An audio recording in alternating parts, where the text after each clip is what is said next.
This is Brittney Cassi with Org 6015, and this is my Collaborative Change Patterns final presentation.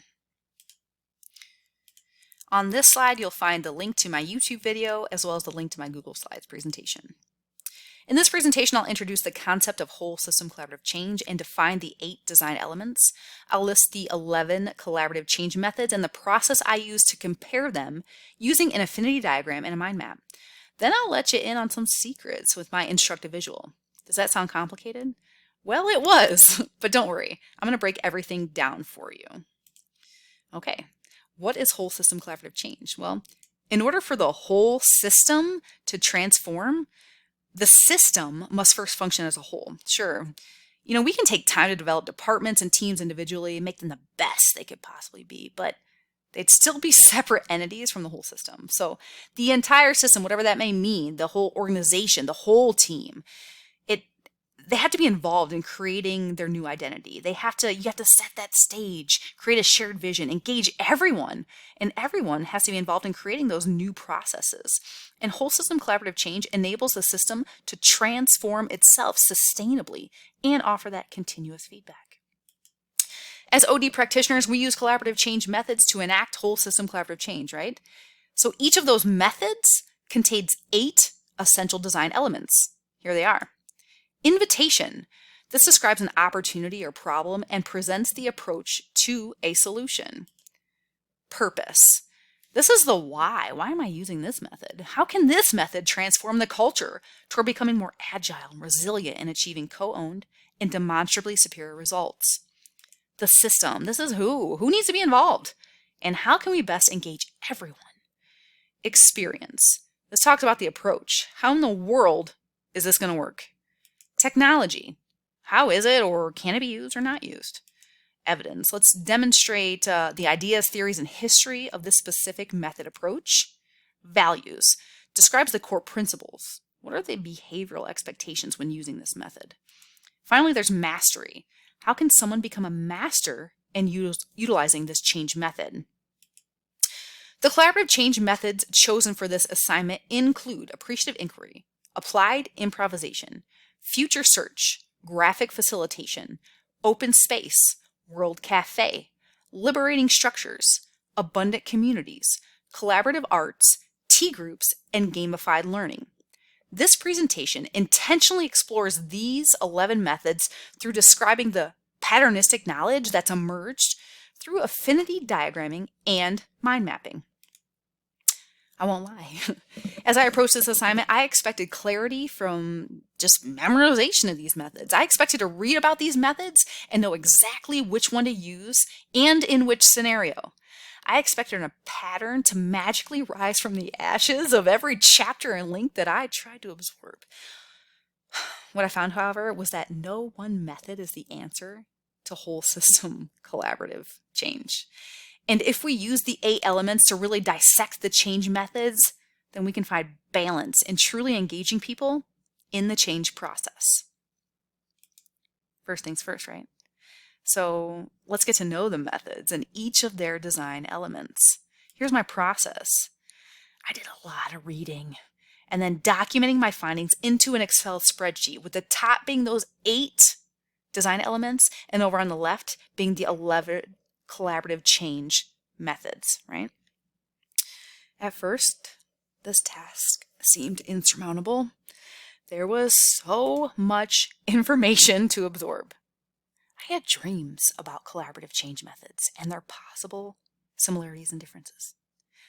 Eventually, however, I began to uncover patterns that weren't obviously apparent. I used affinity diagramming to uncover meaningful groupings among those 11 collaborative change methods. I first listed each of the 8 essential design elements at the top of a list. Underneath those elements, I listed the main themes of each change method. The colors here represent one of the 11 change methods, and here you can see where I began to uncover some patterns. It was time to take it to the next level. So I began creating my mind map.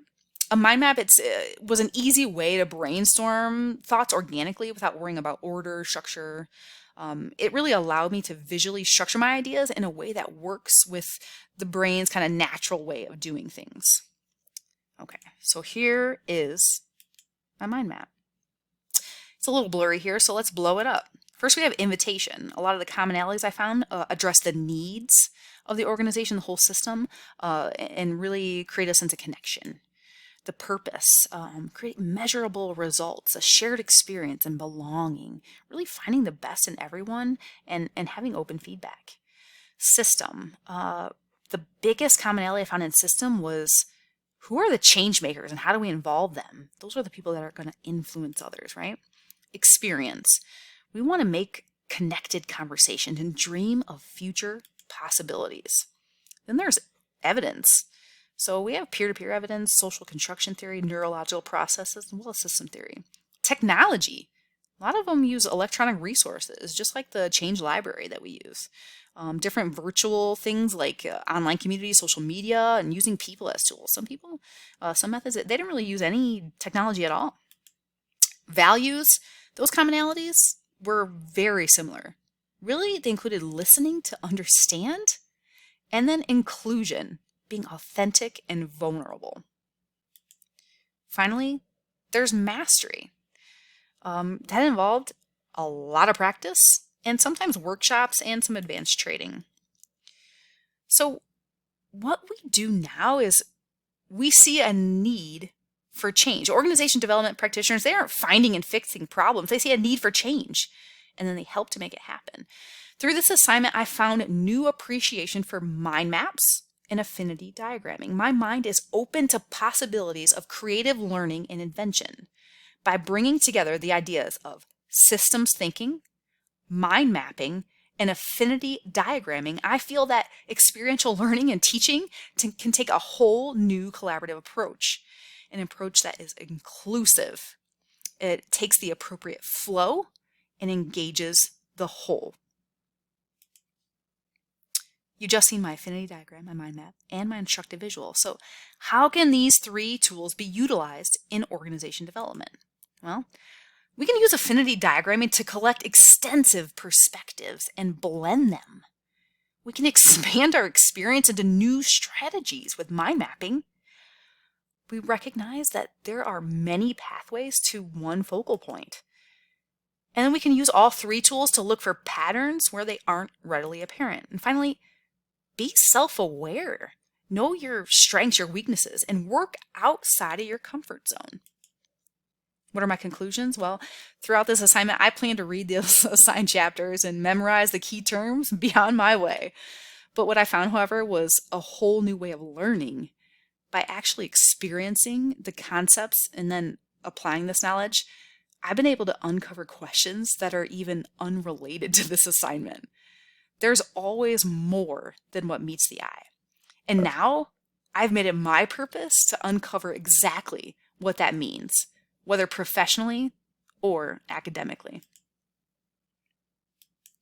Finally, the references I use in order to create this presentation include Whole System Transformation, Organization Development by Katie and Dana Miller, The Change Formula, OD Practitioner, Katie, Jacobs, Kohler, and Spalding, the 8 Design Elements manuscript, Katie Lizak, and then Mastering Change, OD Practitioner by Katie Matthews and Matthews. Thank you.